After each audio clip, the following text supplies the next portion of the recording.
This certainly isn't your typical missing persons case. In fact, if you're not a hardcore fan of the Unsolved Mysteries television show, there's a good chance you may have not heard of it at all. But it is truly bizarre with many twists and turns. This year it will turn 70 years old and is the oldest missing child case on record in Canada. Oh, and did I mention it involves not one, but two missing children? Let's talk about Clifford Sherwood and George Gumbley.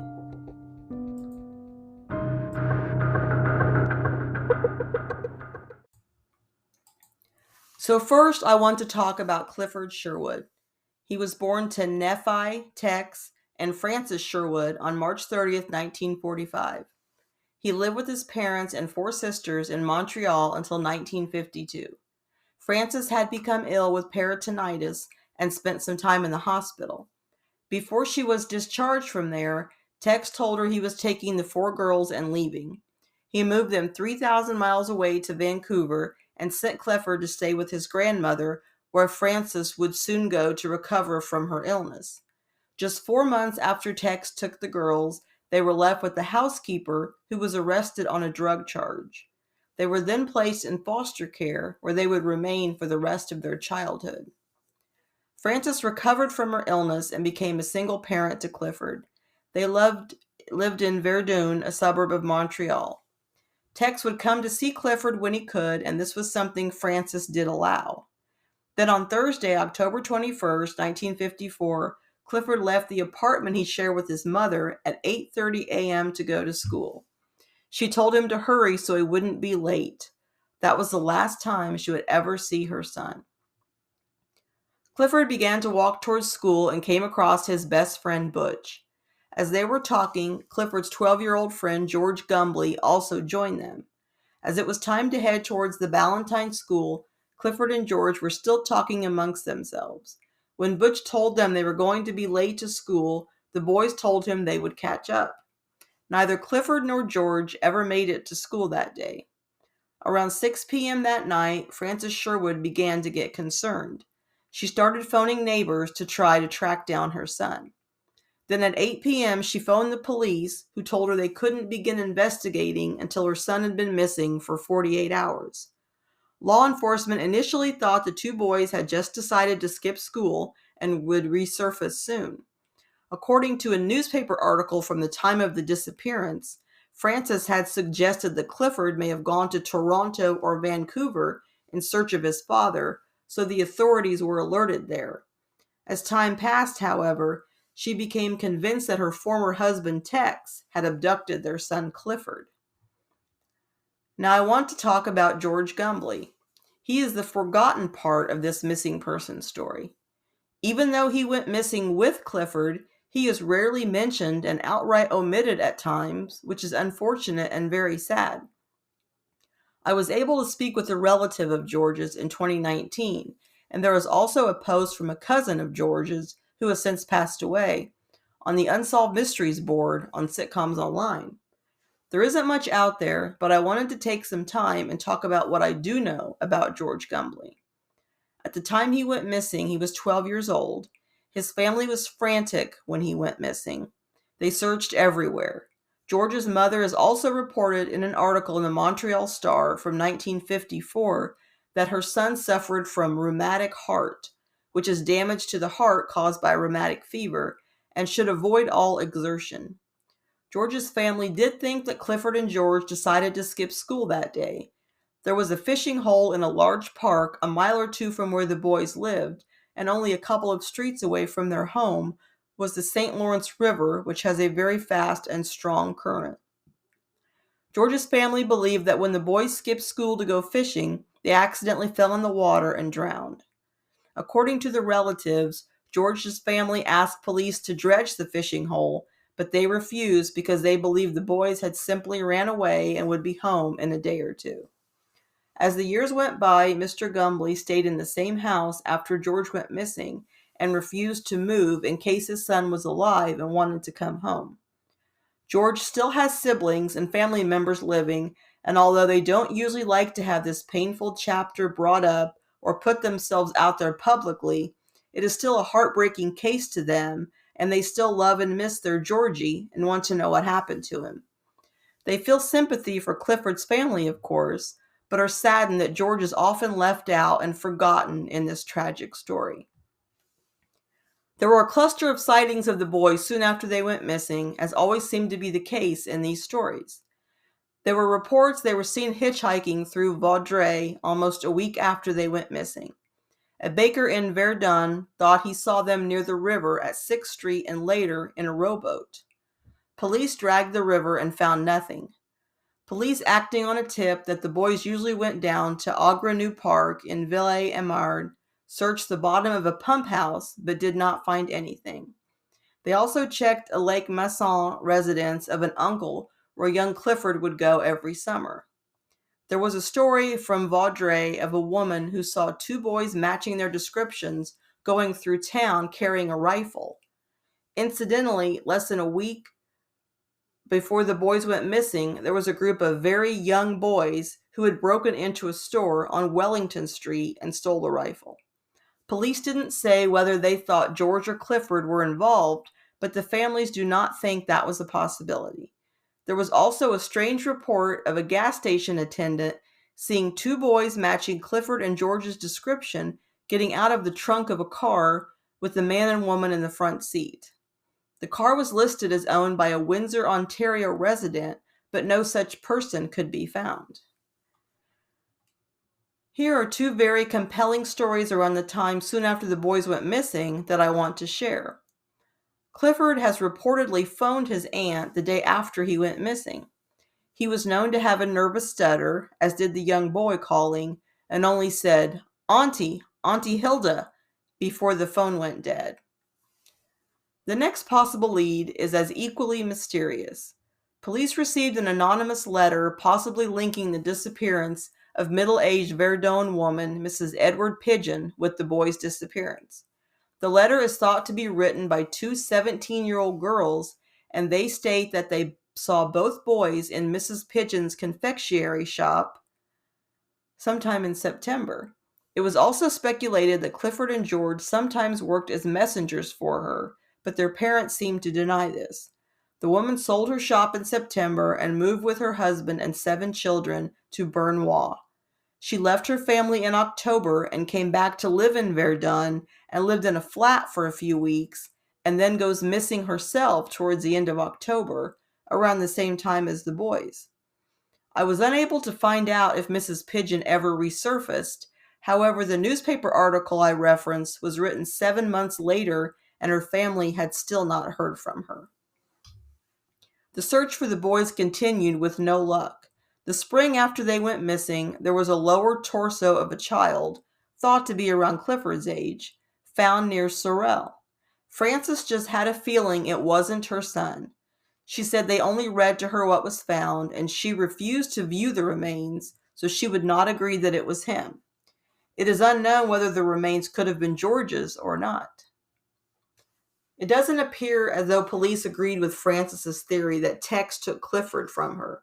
She said she always let his father see him whenever he wanted, except one night when it was too late. Tex did appear to be living out west when Clifford went missing, so he was never seriously considered a suspect from what I have gathered, even though Frances claims her former husband was spotted in a Montreal hotel the week of the disappearance.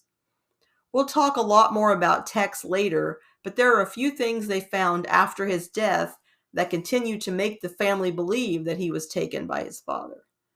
First of all, they found a picture of Tex and Clifford together in his belongings. Clifford seemed to be a bit older than he looked when he went missing, and Frances didn't recognize the clothes he was wearing. Then the family came across a letter written to Clifford by his father, dated a little over a year before he went missing, that read, "Daddy has not forgotten about you by any means. He was in Montreal to see you at the park, but no such luck. Anyway, I will be coming back and will make up for not being able to see you the last time." Frances had no knowledge of these secret visits he was apparently having with Clifford, which only bolstered her belief that her son was with him. Tex always denied taking Clifford, and his daughter stated he would get extremely angry and even violent when the subject of his son's disappearance was brought up. There were never any sightings of George except right after he disappeared, but oddly, there do seem to be a few possible sightings of Clifford through the years. I found a mention in a newspaper article where Francis's stepson came across Clifford's sister Claudia in the early 1980s, and she had a strange story to tell. She had spoken with her father Tex a few years earlier in the late 1970s, and he told her he was drinking at a Legion Hall in Edmonton. A man came up to him and said, "I'm your son Clifford." He was too drunk to talk to him at the time, so he asked the man to come back the next day, but he never returned. There was also a private investigator who heard of Frances's decades-long search for her son and wanted to try to help and find Clifford before she passed away. He stated in the newspaper article dated 1993 that the info obtained by him suggests that Clifford was boarded in Chilliwack from 1956 to 1959 with the family associated with the name Morgan. He believes Clifford was told his mother died of cancer. If true, that could be a reason he never searched for her. I did reach out to the same investigator for his thoughts on this case. This is what he had to say. There had been unconfirmed sightings that Tex Sherwood was frequenting a strip club in Chilliwack, British Columbia. That's when the Missing Children's Network contacted me. I was tasked with trying to meet and confirm Tex's identity.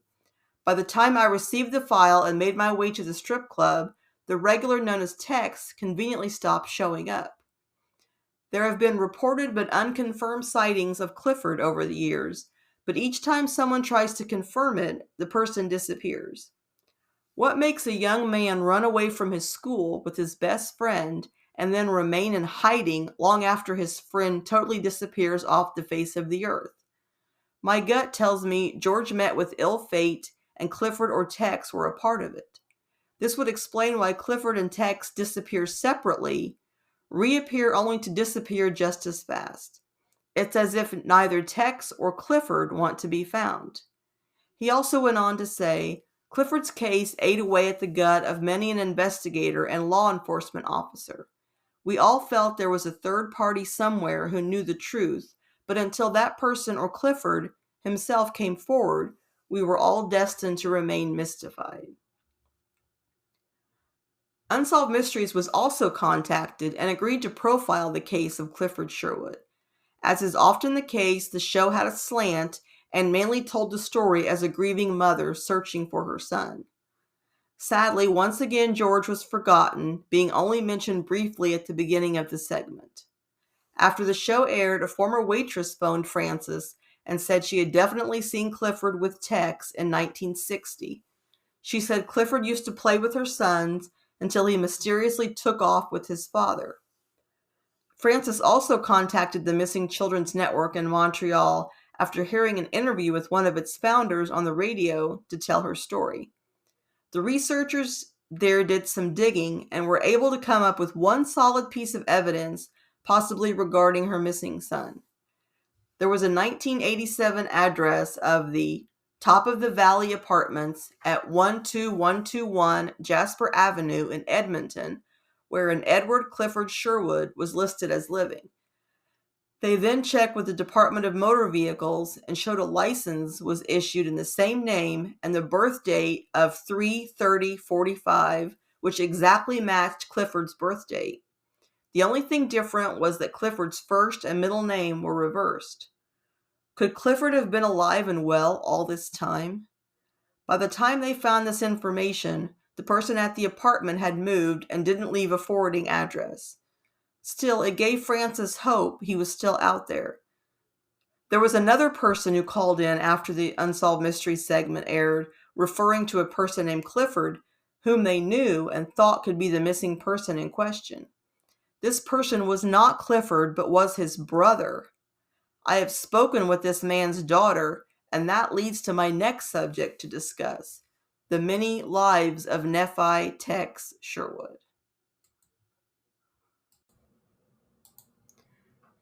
I'm not sure how this information was discovered, but I think it was mainly people searching their genealogy.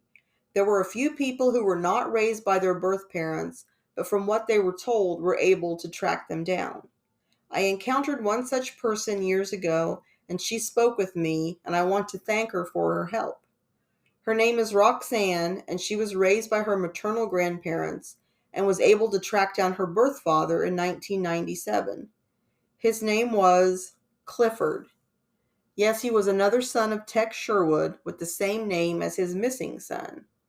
He mentioned his birth father to her and told her about the story from Unsolved Mysteries.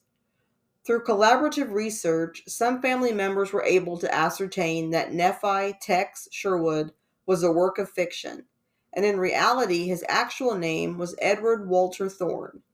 He had at least 3 different families out there that we are aware of. They were in Canada, Texas, and Michigan. So many children out there were scattered about, and one of the strangest things is some of them have duplicate names. There are at least 2 Cliffords and 2 Colleens, and I'm not sure what the total count is of Edward's children and duplicate names, and we may never fully know. He seemed to have a habit of finding wives, having children, naming them duplicate names, and then eventually walking away. It was reported by some research done by an investigator that Edward was married 7 times, but only divorced once. There is also some evidence that indicates Edward did time in prison and may have even escaped and was recaptured. Talk about a mystery within a mystery. Clifford's father's past was as strange as Clifford's disappearance. Roxanne told me, sadly, her birth father passed away in 2010. After a tip was called in after the Unsolved Mystery segment aired that he might be the missing son, he did eventually go to Canada to meet Francis and some of his Canadian half-siblings. He had a nice visit and thought highly of all of them. From what she has gathered in conversations before her father's passing, he didn't have a relationship with his birth father, Edward. He found it fascinating that every one of his families had the exact same picture of him. The mysterious Edward Walter Thorne died alone in the Empress Hotel in Chilliwack in 1987 at the age of 87, taking with him to the grave the many secrets of his past and possibly what became of his son Clifford. Another interesting story that Roxanne's father told her was that in the hotel where Edward died, there were no private papers or records of any kind with his belongings. He kept all important and identifying paperwork in the trunk of his car, which caught fire and all contents were destroyed shortly before his death. Frances Sherwood was unwavering in her devotion and determination to keep her son's story out there. She lived in the same building for many years after her son's disappearance in the hopes Clifford would return. She would tell her story at any opportunity and would participate every year in Missing Children's Day in Canada. She never stopped hoping that she would be reunited with Clifford before she passed away. Sadly, that was not the case, as she died on January 7th, 2009, at the age of 90. She had searched for her son for 55 years to no avail. Still, we can look to her for inspiration in how she lived her life with dignity and her focus to never stop looking for him. I don't think Clifford's disappearance would be as known as it is without her resolve to find out what happened to her son. This is the part where I tell you my thoughts and theories, but I'm not really sure which side I fall on. While I think it's very possible that George and Clifford made a last-minute decision to skip school that day and could have died accidentally, as in drowning, the sordid past of Clifford's father and the sightings of him long after he went missing give me pause. I couldn't help but think if it was possible the lower torso recovered could have been George's. Perhaps that's why there were no more sightings of him. Did George fall in the water accidentally, and when Clifford couldn't rescue him, panicked and got in touch with his father, who took him in and went into hiding? Perhaps after a few years, as was Edward's pattern, he grew tired of having a child in tow and brought him to the Morgans, as the investigator was led to believe. Or perhaps Clifford was brought to another one of Edward's families to be raised with them if he didn't think Francis was doing a good job. It has never made sense to me that a father would abduct his child and the child's friend. What possible motive would he have? Perhaps that idea was much easier for Frances to take than the thought of her only son meeting with foul play. Is it possible the lady who owned the flower shop involved the boys in some shady dealings and they met with danger? As you can see, I go back and forth, and these are just a few theories, and there are a lot of them that could be made in this case. I think there's a possibility Clifford survived, and if that's the case, there would be hope that he's still alive to this day, as he would now be almost 79. One thing I could never and still can't figure out, though, is why Frances Sherwood would rarely ever mention George. She was so vocal and would speak often of her search for Clifford, but would never mention her son's friend that went missing at the same time. This case is not only incredibly sad, but very strange. Two young children, 12 and 9, go missing, and one is basically forgotten and is never seen again, but the other is possibly spotted a handful of times years later. It doesn't make any sense. It's always good to bring attention to these cases and to be a voice for those who no longer have a voice. Clifford was often remembered by his family, and especially his mother, who until the end always left a light on for him. George may have been forgotten by the public, but he is and was remembered by the people who really mattered, his family. It is my hope that one day we will have answers to what happened to Clifford and George, the remembered and the forgotten.